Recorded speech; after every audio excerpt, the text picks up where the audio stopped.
What is up, YouTube? Danny here for another video for the channel. If you don't know me, you will know me after this video because I'll be diving into my story. I feel like there's a lot of value that can help. I would say mostly men, just kind of going through a lot of stuff, but also women as well. And essentially, there's something that I thought that would bring value, and essentially wanted to be transparent with you guys to understand where I'm coming from, where my thoughts come from, and how you can relate to me essentially. So we could start with, first thing is, like you see is in the title, all started with a relationship, I would say. In terms of growing up, I came from a Hispanic household, so parents were from South America. So my dad was from Argentina, is from Argentina. So my mom is from Ecuador. So I was brought up culturally in that way. I would say everything was very good in terms of childhood. I'd never felt like I lacked anything in terms of food or toys. We were always very well taken care of in terms of my dad. And I think life really started for me when I was about 21. Up until then, I would say I had a pretty easy childhood, played a lot of sports growing up. Soccer was my thing. Obviously, being Hispanic, it runs in the blood. And that was kind of my big dream growing up. I mean, in terms of other things, it didn't end up happening. I think it's for the best. But essentially, that was something I was always doing up until, I would say, about like even 19, 20. I was always still playing really heavily, but that was all I was interested in. Never really cared about girls growing up. I mean, obviously, as you're going through everything growing up, you have those feelings, stuff like that. But I mean, I never put the, I think, attention or energy required in order to actually like acquire a relationship or any attention from women. I was definitely the late bloomer in terms of high school with that, in terms of like losing virginity, all that stuff. I mean, it was something that, like I said, I didn't care about because my mind was on other things. But I mean, to fast forward, um, I ended up going to college. So I took a year off after high school, went to college. I studied business administration, entrepreneurship. My dad has a business, so I thought, hey, my parents want me to go to school. I don't even know what I want to do, so this seems like the most logical thing to do. Learn some things that can help to my dad's business, and then help any kind of entrepreneurial spirit I may have in the future. I mean, that program was pretty useless. I think any program, if it's not specialized, is pretty useless in terms of education, but we can go into that in a separate video. But essentially, one thing that I did get from that, and is the best thing that's happened to me in the worst possible way, was meeting my first ex. So this was probably the third girl I had been with. And I was like about 20, 21. And I mean, if she's watching this, um, she definitely changed my life in terms of um, kind of the trajectory of it. I mean, like I said, everything was easy going as I was growing up. You could say I was spoiled in a way. I never really had to work until I was about like 18, 19. I was always, just kind of pushed to be really good in school. Don't be an idiot and like waste your energy on trying to work when good grades. They really believe in good grades. My parents, obviously, it's like the cultural background growing up Hispanic, sorry. And I mean, so when I met this girl, like I said, it was I would say very naive in terms of life, in terms of maintaining myself. Relationships, of course, was like the third girl I've ever been with. I never had any kind of long term relationship before that. I think a lot of people before, in high school had like long term relationships. I never had that. Um, and I mean, this was like my first real exposure to, a relationship or possible relationship. Like, at the time, I didn't know what would happen. It was kind of just, you could say, um, a hookup that turned into a relationship. She approached me. She did everything. At that point, it was I had no idea about, like I said, attracting women or anything like that. It was kind of something that came because of a result of different things, I guess, things I was picking up socially as I was aging. I guess I was taking care of myself more, and then obviously physically, I was attracting more women. But I mean, in terms of consciously, I didn't really have the idea of what to do socially, how to present myself, the behaviors I needed, or the mindset I needed. So I mean, this girl basically did everything.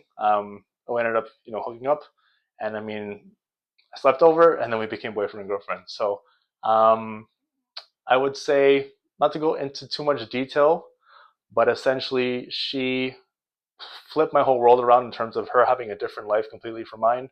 Um, she came from a household that um, didn't really show her the love and support that my parents did. I think it was something that she projected on me because she didn't have that. She also had to like do everything for herself. Like I said, I didn't really have to um, worry about anything financially until I was about like 18, 19. And then um, yeah, she actually ended up helping me get like a job as well. So like just being with her kind of put a little fire in my ass because like I said, I didn't know the behaviors that I needed right to like attract a girl.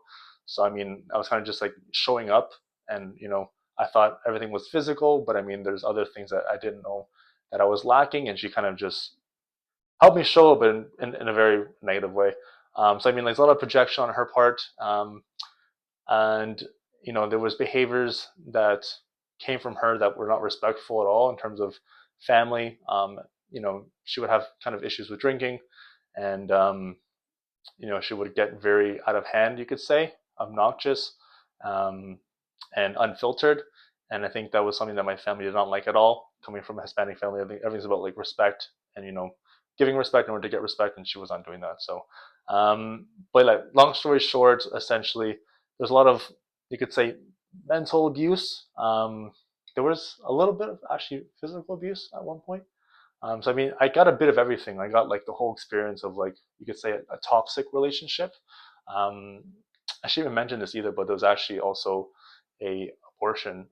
So I mean, this was like something that really exposed me to life in general. Like I said, I think I was very protected, especially from my mother. I had like a very, you could say, protective mother, and I think she sheltered me from a lot of things that she didn't want me to see because of things she went through in the past, which is fair.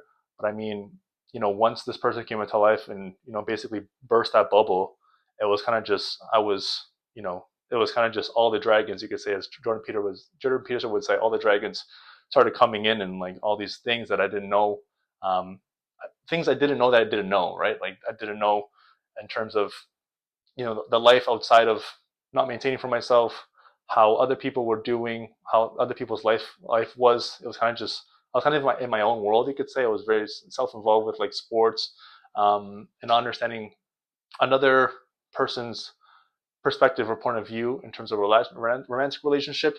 So I mean, like I mentioned, I got the whole gist of things. Like there was, yeah, a lot of like mental abuse, projecting. There was a bit of like not, this happened once, but like physical abuse. And then also there was, yeah, we ended up not taking care of ourselves, and there was an abortion that occurred. So I mean, this really fucked me up. I was like 20, 21 at that time. I was my last year of college, and um, this was something that almost would have changed my life completely. Right, I would have had a full kid at this point, and I mean, it's something that I think had to happen for the best. Um, I put it in her hands, and I mean, it's good that she didn't do it because that would have, like I said, fucked up a lot of things for me. But I mean, at that point, I didn't really see how heavily. I mean, at that point, I was like really going through it. Sorry to apologize. I was like obviously really in the moment. I mean, like, you kind of see when you're in that situation how your life can turn out as you have a kid in your life, or a potential kid. I mean, it's pretty fucking scary. Like I realized, like, fuck, like my life is over. Like I have to just get 3 jobs, 4 jobs, and just everything's about this kid. And I mean, that's not what scared me, but I mean, I knew it was in her hands because I made the mistake of not taking care of things properly. And like I said, it's not an excuse, but I wasn't experienced, and I think I like kind of let her lead in that way, and it wasn't the right idea, right plan, of course, or strategy. So obviously things turned out the way they did, and she ended up getting that procedure done a few days after the new year. So I mean, we were together for 11 months in total. A lot of shit happened. Like I said, this was my first relationship. Like first relationship, 11 months. I think before in high school, I had some kind of like, I was seeing somebody, but nothing ever happened to the point where you can call it like an actual relationship. And I mean, yeah, this when we did split up, it was a few days after my birthday. I was trying to do it before because I knew it was not a healthy relationship. Everyone knew around me. I ended up getting psoriasis as well from it, from the stress of it. Like I said, this was at a point, a crossroads of my life when I was about to graduate. I didn't know what the fuck I wanted to do in my life. As anybody graduating usually does, they kind of just go into school for their parents, to get them that diploma and that accomplishment, but then they're kind of just lost, um, lost in the wind. And I mean, I had that. I had a situation with parents; they were about to split up, so I was on the brink of that. And I mean, that situation ended up you know um, having to happen where they actually did split up. So I mean, that's a whole different thing. But I mean, so when we did split up, this was a few months after we graduated. I have a birthday in August, so I we split up like a few days after. I haven't seen her since. Um, so just for the sake of the story, we can call her, I don't know, Jennifer. So yeah, Jennifer, if you're watching this, you know who you are. Um, yeah, I haven't seen her, so I mean, she knows. I'm not sure what she's doing right now, but I mean, I'm making a video about it, so obviously she had a very big impact. But I mean, yeah, so we split up. I was about, like I said, 21 at the time, and like I said, my parents at the time, I was living with them. Obviously, I was still in school. So when I did split up with Jennifer, I had to move. So I moved with my mom, um, because my sister was with my dad. So we moved to another part of. I live in Toronto currently, but there's a city in Mississauga. I call it Mississauga. That's near Toronto, and I moved there with her. And essentially, I had to start life essentially. Like, you graduate, you're expected to kind of figure it out from there. So I had my diploma, but I had no idea what the fuck I was going to do. So, and I just got out of a breakup. Um, I had psoriasis, so I was kind of battling that as well. And um, yeah, I mean, also when you graduate, you don't take your friends with you, so everyone kind of splits up, and you kind of lose that circle you built over the few years that I was there. I was there for like a 3 year program, so I mean, everything kind of started crumbling around me. It felt like, now that I look at it, it's actually a blessing. Kind of, it's where I got my strength from and really built my roots as a person. But I mean, as I was going through it, everything felt like it was, going to shit. My life was, in shambles. And this goes to the second part of the thing where, I started to get really down. And you could say, I did get depressed. The reason why I say depression is real is I'll get into it. But essentially, this was definitely my lowest time in life. Um, I had a friend. His name is, we'll say for the sake of his privacy, we'll call him John. I had a friend named John who was, I guess, the only friend I had at that time. Like I said, I graduated, and I met him previously in high school, and he was someone that stuck through me. So thank you, John, for everything. And he was kind of the only person that was helping me to go through everything. Right, like I had this breakup. Me, like an idiot, I was always like checking up on Jennifer and seeing that she was going out. She was living her life as a single girl, and me, obviously, with no social skills and no idea how to get another girl. I was just suffering. I was just putting myself through suffering by looking at what she was doing. And I mean, another reason as well is why I didn't split up with her before. Obviously, you're probably asking, you've been through like mental abuse, physical abuse as well, and like obnoxious behavior from your in front of your family and disrespecting your family. And the reason why I didn't split up before is because I had no other options. I feel like as a man, if you're not able to walk away from the table, you put up with way more shit. And I mean, that's something that, a lot of men, even nowadays, you see that, like, the girl mistreats them. There's stuff behind their back that happens, and still the man, because he has no ability to attract anybody else and has no options in that sense. He knows it. He just holds on to whatever's there.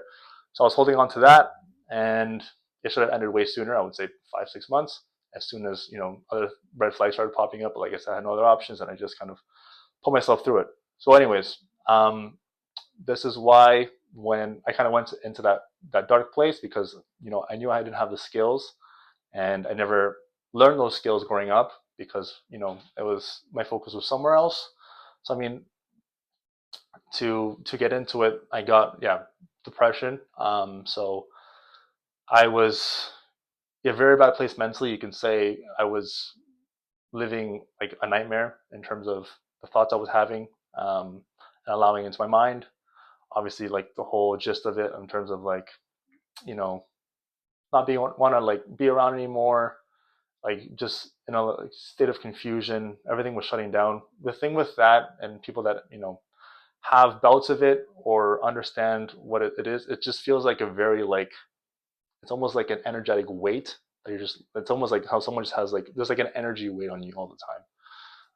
Like there's it's almost just like you're heavy and like everything just feels like so much harder, and it's because of the thoughts you're allowing into your mind. But essentially, what I did, in that time was I knew I had this issue with not being able to attract women. So I looked up at that time, very common, I guess, people that break up is how to pick up women or how to get women. So there was a company that was at that moment very popular. They were called Real Social Dynamics. So it was like a pickup company. At that point, there was no Me Too movements or like all this, you know, um, all these people that were super sensitive. So, a lot of more things flew back then than now. So there was no censoring. It was kind of straight to the point of like, you're a man, you don't have options, so this is what you have to do. And essentially, the game plan was approaching women and doing this without any vices or doing it, sober. Especially like in my case, when I was fucking my baseline is here, and I was here. Like I was battling depression. I was struggling to wake up every day, doing the things that were normal for most people. And I mean, it got to a point where, um, yeah, I had to end up leaving actually the country because, like I said, everything was crumbling around me. I didn't have this strong enough mindset to like figure my way out of it. So I was put around family. Like I said, my mom's side is from Ecuador, so I was put around them to kind of help me reestablish myself. They put me in, you can say, a center to help me with like battling that thing I was going through. So I was seeing, you can say, a doctor and a therapist, and they were helping with like habits to pick up and stuff like that. I mean, it helped in a way because I was able to like socialize and meet people. And this goes into the last point of like how socializing saved my life. But essentially, I think it was a business at the end of the day, and it wasn't really designed for me to actually prosper outside of them. Like they were trying to convince myself that I was super sick and I would never get anywhere without them. And I remember I was battling with my parents to get me out of there. I knew they weren't trying to help me; they're kind of just trying to keep me, as low as possible. And yeah, this was a third world country. This isn't a first world country. So I mean, conditions are way worse. They have way less resources, and you can say there's way less hope when you're in that place compared to Canada, where you see, abundance and richness. So it's a way different situation, and I mean, I was able to get myself out of that, and this kind of leads into the mental switch that I had, and I think this is what kind of elevated me to kind of save my own life. Well, I did end up saving my own life because I said I was kind of left in that center. Parents were believing in the doctor over me, and I, in turn, realized that like this wasn't this was something I was allowing to happen to me in terms of this depression thing. I think I was identifying with it. Um, I feel like now looking back, it's almost like a privilege to be able to be depressed. Like I said, I was going through a lot, and obviously I didn't know how to handle it. But I think my environment was kind of given to me in terms of like not having to like maintain myself. I had a job, but I mean, I wasn't. I had like some kind of agency job, so I was working that during that time. But I mean, it was very inconsistent, right? Like I would go in, sometimes I wouldn't go in. I would like overeat, all these like symptoms of like depression, and I was never really taking care of myself. And I mean, this was something that was allowed because, like I said, I was with my mom, and at that point she was like working her ass off to like pay for the place. I didn't have any expenses. So I mean, in looking back, it is like it's not real. It's just something that you know. It's almost like the circumstances allowed me to create these problems in my head. I mean, they were there, and I wasn't confronting them, but like me not having to be forced to do anything kind of let it get worse. Anyways, so I mean, I realized that when I was in the center, like I said, it was in a third world country, um, Ecuador, and I realized that like no one wants me to like these people don't want me to get better. My parents don't understand what's happening here, and it's me, you know, either stuck here forever or having to get out. So one, this is where I shifted entirely. I shifted from like I don't want to be here anymore to I remember I was in this like we have to like take showers and stuff like that. I was like you live in this place, and I was looking out. They put like it's like a little it's almost like not like a basement, but it's like a little like shower. And it's just like one window, and I saw like light, and then um, I told myself I was like because I was just going through all this shit, right? I was like letting all these thoughts affect me, and obviously people you repel people when you're like that. Like no one wants to be someone that's weak or in that place of you know, not suffering, but like self-suffering, self-induced suffering, or even just a low energy like vibration. You're basically suicidal. I was, and I looked out, and then I told myself, um, I'm like, I'm never gonna let a woman put me in this place again. So that's what like turned the switch for me. I knew it was because of the relationship, and I knew I was letting that, you know, giving her um, power or it power to like destroy my life. And I think when I made that that switch, I turned this sadness into anger. So I had this like vengeful like thing of like I'm getting the fuck out of here in terms of this mental like basically nightmare I'm living. Like I'm getting the fuck out of here. I don't know how, but I'm never letting someone do this to me again. So I remember I met a couple friends. They might be watching this. I'm still friends with them to this day. Um, Only a few of them know the story, so this is going to go public and they don't understand. But essentially, I met a few of them. Like I said, I looked up how to pick up women. I saw this company, and then I went through like Facebook at that time was like where you kind of go into like these communities and meet people. So I joined a bunch of communities, ended up joining like WhatsApp groups and stuff like that, and I met you know one person that connected me to other people. He knows who he is, and essentially I ended up being a big group of them that were, you could say, proficient, very proficient at picking up women, attracting women. So I was lucky enough. I think God put me um, in their path for a reason, because I think without them, I would even without that like confidence, knowing that like if I really dedicate myself, I'd be able to like fix this part of my life, which is the part that I knew got me to where I was in terms of mentally. Like I said, I think a lot of people don't understand, especially women, how much of an impact a breakup has on a man, especially as soon as it happens and they have, no instant options. I mean, it depends how much the guy takes care of himself throughout the relationship or, maintains himself. But I mean, women right away are able to go on their phone and they have, men throwing themselves at them, giving them attention. But for men, it's very different. It's very, very lonely.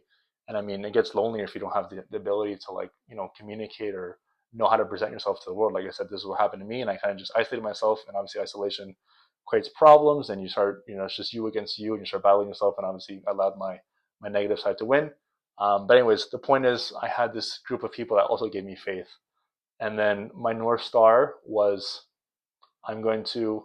They had a group at that time. You could say like um, I would say like a group managed by standards, which I liked. This was standards of like how proficient you were, meeting women and also just being social. So I mean, there was a name for the group as well. I'm not going to say here; it's a little weird, but essentially, you can say the name of the group was I don't know, the Savages. So in my head, my first goal was I'm never gonna let a girl put me in this place again. And number two is I'm going to join like the Savages. I'm going to like join them. So I met them before I went to make this trip to Ecuador. And I mean, I they didn't know what was happening with me, right? Like no one knows what someone's battling behind closed doors. They kind of just see the mask you put on, but obviously I had a different mask when I was alone, and I disappeared for a bit, and they wondered why I left. They thought I was just like I was kind of giving up on this journey of improving myself. But I mean, I had no idea how to fix this depression that I was going through. So I mean, that's where I ended up, guys. If you guys are watching this, and essentially, yeah. So when I came back, I was there for a pretty long time. I think it was like a couple months in Ecuador, and then I came back, and I mean, right away, like I said, I kept this anger. Like the only way out of it's a level of consciousness. The way out is like apathy, shame, and guilt to the lowest. You have to get to anger somehow. You have to just be super pissed off that you allowed yourself to get to that place. And I was just angry. I was just like fucking like so angry because I knew I was hurting people around me. And I remember I got back, and one thing that saved me as well. I don't think I'll get emotional for this, but I usually crack up when I tell it. But essentially, I had a birthday. My sister was there, and she was dating some guy at the time, and she, everyone was wishing me happy birthday, and she knew what was happening with me. And then she said, as I was, she knew what I was going through, and we were always like, with a couple of friends, and I came back and I was trying to like get my routine in order, and then she was a little tipsy, but obviously when everyone's drunk, they, you know, drunk thoughts or drunk words are sober thoughts. So I mean, she basically said like, don't leave me. So that was like the eye-opening thing of like how much I'm affecting people around me, and that was one thing that just put more fire into my ass of um, like I have to like get out of here, right? So um, I started to like I just started to find every way that I could to like get to because the goal, like I said, it was most people's goal. Like when I was here, my goal was to get to baseline, right? Like people are already like I'm starting from here, like I'm already like underneath most, and I was trying to get to here. I didn't even think about here. Like obviously, there's a different level. Like there's like exceeding what you think you can do, but I was like trying to get to like normal, like having the mindset to like um, you know wake up or like have incentive or like goals, like do something. Like I was starting from like very low. So I mean, like I said, anger was the only thing that like helped me get out of there. And I I came back. I was still in contact with this like the savages, you can say, the group of guys, but I never earned the respect to get there because like I said, they had no idea what I was battling like in terms of my own mind. And what I did was I had to prove that I was, I was, you could say, strong enough or just, good enough to be at that center that they were holding for themselves, which is what I respect. At that time, they had a high center for the people that are around, and I think that's important for anybody that whatever group you're in. There has to be a standard of behavior or performance in terms of either mentally or some kind of area. So that area was obviously relationships and women. So I mean that helped me to push myself and I realized that the goal was that standard. So I mean when I came back, I had a few people that I was going out with, but obviously it wasn't people I wanted to go out with. I knew the people I wanted to be around, so I had to just prove myself, right? So this is where I got that like competitive mindset back. I think I had that from sports always, but I mean I had to like apply that to this, right? To first off getting good at something and also getting myself mentally out of something, right? So it's like I'm fighting like two battles at once. So this is why I promote not drinking as well, especially when you have shit going on in your head. Is like I think of it like your brain is already like weak. It's not it's not you're not mentally strong. So I mean, if you're adding substances and shit to it and thinking that's going to help you, it's only going to damage you more and like make the battle harder. Like the foundation has to be built on organically, like sober. So this is why I dedicated myself to a year and a bit of going out, you know, depressed, but fucking going out and talking to women. And this was like the hardest fucking thing for me because, like I said, I was battling so many demons myself. But I mean, one thing as well that was a positive is like when you're people that understand when you're battling against your own mind, you realize that like the outside world can't say anything that you've hadn't said to yourself when you're at that level place. So I mean, I was kind of in like you could say a an advantage. I think it's an advantage in a way because, like I said, I was approaching people, and I mean, nothing negative they could say could surpass what I already said to myself, right? Like your thoughts can be really, really bad with you if you allow them to. And I mean, that's one thing that like I knew that was like, I'm not scared of what you're gonna tell me. Like there's nothing that this girl can tell me that is gonna surpass that. So I mean, that's one kind of power I had. But I mean, the rest was like, I was fighting so many like things of like just energy. Reading social cues was also very hard for me. Um, Learning the behaviors I needed, like being able to present myself as a confident guy. I started going to the gym again. Anyone that is low, they have to go to the gym. It's like a must. It just counteracts so many different things. And yeah, so I had to like start from zero. Like I said, it was starting from below zero to how to get to zero and then see from there. Like I had no like goal of like, oh, I'm gonna be this guy, or like I had a goal of the guy I needed to be. So that's one thing I always talk about is like you have to have the identity of the person ready in your mind and how you have to like act. So I mean, I was around these guys, the savages, and they were killers at this. Like they were very proficient at it because they spent years doing it. They were doing crazy shit with it. And I mean, I guess you could say I was. I don't think I was like using women. I was using socializing. Like I said, there's a healing aspect to socializing. A lot of people don't realize. Like just having face to face. It's not socializing on fucking Telegram or WhatsApp. It's like actually face to face, seeing a human, feeling their energy, feeling whatever aura comes off them. There's a healing element to that, and especially women have it more than men. Men are obviously more logical, but women have a natural healing aura and like energy to them, and like that's what I needed. Like there was either that or try to start a business, but you can't start a business when you're that low. Like I said, I was like I said, this was I was trying to save my own life basically through this. Like this was the only thing that I saw that was like, okay, this is the only way I can do it. Like I don't have the mental strength to start a business. Starting a business is like one of the hardest things you can do. Gym I was doing, but that's not something that I saw as like an avenue to like, because I had to like get out of those thoughts I was having, right? Like gym is also a very solitary endeavor, and so is business. But relationships is like you're able to like experience different energy from people and stuff like that. Anyways, it's kind of I'm kind of going on a tangent, but essentially socializing is what helped me save my life. So I was going out doing this sober, and I was like, okay, each thing I was able to count wins. I'm like, okay, me approaching this girl is a win. Me getting her number, or me like showing intention, or like me doing this. These are all like things that I started to like stack my confidence with, right? And I was like like I said, with this you can start to you get to choose what your wins are. Like for me, my wins were so small to start, but then they obviously kept improving and improving. And I mean, I had a group of people around me, like this, the savages. The standard that they held was like, I was always, I always had a North Star, and that was my North Star. And essentially, this took years. This started around like 2018. I would say 2017, 2018. And I mean, it took like 1 or 2 years for me to be like really proficient. I think I took it way too far. I didn't take any other like care of other areas. I mean, like I was very always fit, but in terms of financial, I didn't really put the time I needed that in that area that I should have. I mean, that's something I'm trying to work to recover.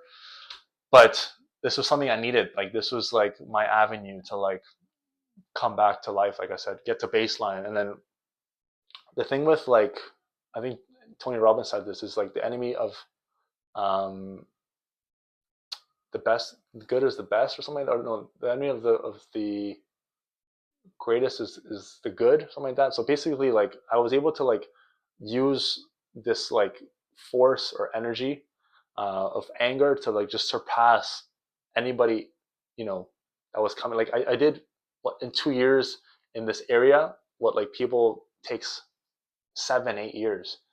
Like I made so much progress because I had like a higher purpose towards it. It wasn't just socializing. It was like I needed this. It was like a mission almost. Like I said, I had that like I set that standard of like no girl is ever gonna put me in this place again of like a low place. So like I I did like I almost made it like a sport or like a mission, like a thing. It sounds very sad, but this is like something that I needed. Like it's something that I can't explain because you have to be there. And I'm making the video to like anyone that's going through something right now, especially relationships, is where most of this shit happens. Is you need to work on that area. This is why. Like this is how bad it can get. I'm trying to prevent you from getting to where I was, and you know, understanding that if you don't take care of that area of your life and don't have everything filled, like physical, um, financial, relationships, and spiritual, those are the four areas you should have. And buckets, if you have that super low, it's going to affect you more than you think. It'll decrease your performance. It'll decrease your physical, spiritual as well. Actually, if you're super spiritual, maybe you're able to like have faith and have a chance with that. But I mean, at that point, I had no faith in anything, right? Like, so I just became super faithful in myself and just like my ability to like get myself out of that. So I mean, anger is the way out. Why I don't believe in depression is because, like I said, it's like a luxury. It's something that people identify themselves with. Obviously, there's people that are super like super depressed and clinically depressed. I was labeled as clinically depressed. I didn't mention this as well. I was taking pills. I was taking like antidepressants, um, and a whole bunch of stuff like that. Like I was very very low, and I mean now I'm like at a place where like I'm like fine. Like I don't have like these thoughts. I was able to pull myself out of that from like not wanting to be alive to like doing things with women that fucking people can imagine their whole life. So it's like I said, in a way, maybe women watching the things, I think I use women, but I don't think it's that way at all. I think I maybe had to use the energy in a way, but I mean, I was definitely giving a lot as well. I was able to like get more charismatic, more witty. One of the people in the Savages is one of the wittiest people I know, and he just taught me obviously that. Tried to incorporate that skill into my life, but wittiness is super key. Confidence, like I learned all this from like a person that was like super low. So I mean, this is a very long video, but essentially, I want this to like serve as value for someone that is going through something low, like a man in this case, going through a bad breakup. They have no options. They're young, like 20, 21, maybe younger, and they don't have experience, and they're struggling with that. The way out is through. Like the way out is to literally, demand something from yourself. Like demand you have to demand energy from yourself using anger. It's the only way out. You can't accept, a life of like this low level of energy of like apathy of I don't want to be here anymore. Like you affect the people around you. Like it's very selfish. It's selfish because the people around you are suffering watching you going through this. And this is one thing that kept me out. Like I said, my sister, you know, basically told me like stay with me, like don't leave. And my mom was going through a whole bunch of shit with this. My dad, everyone around me was like worried about me, and it's like it's selfish. It's like fuck, like you can't be a burden to people around you. You have to like find a way to get out of whatever the fuck you're going through, especially as a man. So I mean, this video is almost 40 minutes, but I mean it touched on basically my life from 21, that 21 to like now, 29. I mean not now, like I had other things as well, um, like other relationships in between and things that like changed my mentality on that version of my life. I feel like I like I said, I had like a vengeful anger, I guess, towards not women, but like the situation that a woman could put you in. So I was very like anti-relationship. I was like, oh, I'm this playboy guy. I don't need girls, and like I'm just gonna keep going out, and like I thought I was gonna be like the Hugh Hefner with like three girls and stuff like that. And it's because of this like you know situation I was put in, and I used this avenue to get out of it, and I got very proficient, like very very proficient. And I mean that's I guess one thing that you could say not really. I guess it's a mental accomplishment for me. It's not really a physical accomplishment because, like I said, I was able to pull myself from not wanting to live to doing shit that people were like giving me um, respect for, and in that area of like going after girls and stuff, it's validation seeking. Like you do it more for respect out of guys than anything else, and I think it gets too far, and I took it definitely too far. But I mean, it's something that I needed for those years that I did need it, and I think I just kind of took it a little bit extra step. But I mean, it's something that I don't regret at all because, like I said, it was either that or I don't know. There's nothing else. Like I mentioned the other options, and that was the one that I needed. Like I can't do anything solitary if I'm fucking not wanting to live and having these thoughts that are attacking me. I need some kind of you know different experience in terms of just being by myself. So obviously socializing. So if you've come this far, now you know about me. Like I said, this is my story. You could say resumed very shortly from 21 up until 24, 25. I went about this for like 3, 4 years of this super like you could say hedonistic lifestyle, which I'm not part of that aspect because I said I took it too far. But the mental like shift and change that I made as I could say like a child to you could say a boy. I wasn't really a man at that point. Like I was like, very, like I said, hedonistic. There was nothing that was very respectable about it to a point. But I mean, I did end up meeting my second ex, which she changed a lot of things for me in terms of like viewpoints and the person that I was internally and that I was neglecting to try to be this other person that was the person that was going out and trying to like get provision in this. Anyways, super long video.